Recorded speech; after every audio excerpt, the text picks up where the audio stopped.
Olha como é que tá o pezinho de jaca, ó. Carregado, ó. Do lado aqui, ó. A florada do pé de jabuticaba. Ai, tá bonito, hein? A florzinha. Já tem jabuticaba pra nós ver na beira da estrada, do vizinho, né? Aí. Ai, coisa boa, hein? E aqui também tem um pezão de jaca aqui, ó.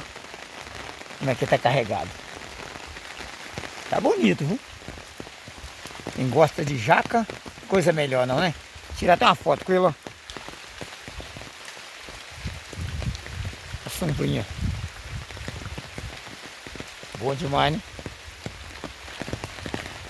Vamos seguir a estrada aqui.